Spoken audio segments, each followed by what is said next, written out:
The Brass Dragon. The Brass Dragon is really fun because they're extensively curious. They're very knowledge focused, but also more than even just knowledge blanketed, they're more focused on like stories. And it's super interesting because once they hit adults, they're likely to shape change into humans and then like pretend to be like a traveling merchant or scholar, storyteller, basically anyone that would be reasonable to be taking interest in the stories of other people.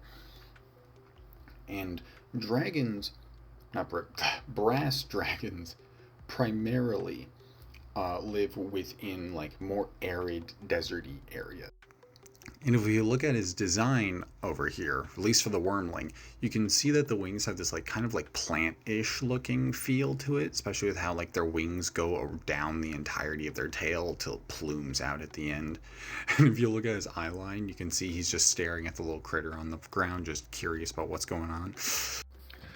Brass dragons are one of the metallics that are the most likely to work with other metallic dragons, or especially with people.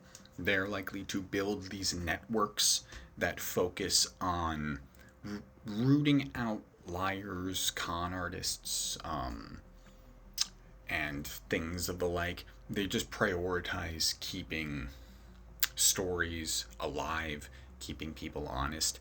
And you can see right where the Cramag dragons would be shown destroying a town, it just shows, nope, this fucker is not killing people, he's burning out zombies. Not zombies, these are mummies, obviously, but if we look at the stats, you can see Fire Breath and Metallics having alternate options for their breath weapon. He has Sleep. He can just go, nope, y'all take a nap now.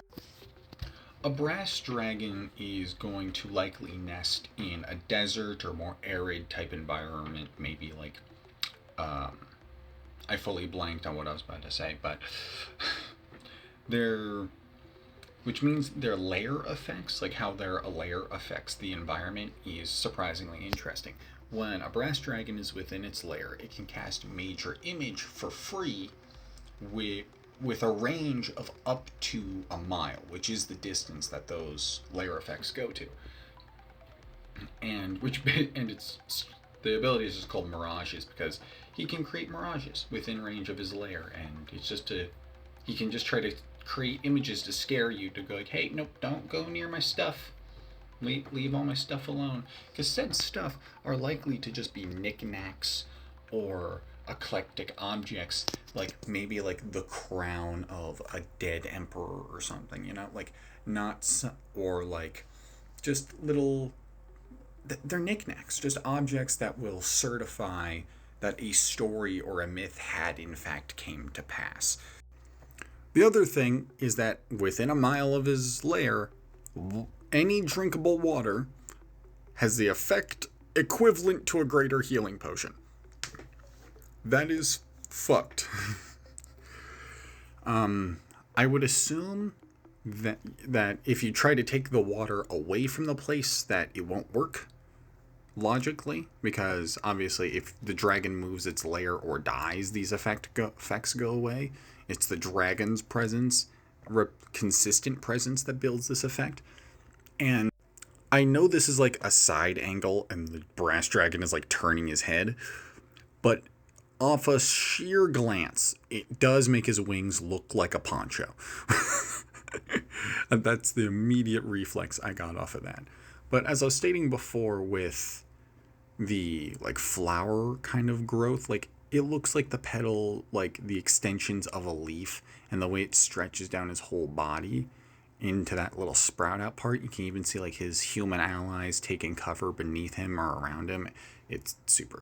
You can even see here, like when he's younger, those points may stick up, those like little pieces of his wing may stick up looking like barbs or like a serrated edge of some kind, like the chromatics would have. But nope, that's just his wings. As scary as these guys can look, they're also, in a way, can be very comforting to look at if you look at them with the right angle. This guy does have access to magic. Pretty much all the metallic dragons do, and he has access to shape change, and from what I'm seeing, most of the metallics have this, but little to none of the one of the chromatics had polymorph, I believe, and his main offensive spell is Scorching Ray. His unique legendary action is to blast someone with fire damage or reduce their movement speed. He has access to some illusion magic, speak with animals, control weather, which I think a couple of the metallic dragons have. Very interesting. That sleep breath is still the thing that throws me the most, because that would be so effective at just being able to pacify a situation unless you're dealing with elves. And if you'd want to play in a D&D campaign that explores a lot more of how dragons work and their lore and minutia and shit, and how they could be very interesting to a world setting if used correctly, I'm about to start up a campaign start playing about it, and it's going to be scheduled starting in next month. I'm literally waiting for the approval on it right now. So just go over to start playing and check it out. Terra Draconum is what I'm going to call it. And literally, it should be approved within the next 2 hours, and then I'm just going to start scheduling out possible times. I'm only going to run one campaign at a time, because doing multiple would be a death sentence for me mentally. So I'm going to set up a bunch of possible times. It's probably going to be on a Friday or a Sunday, but come check it out.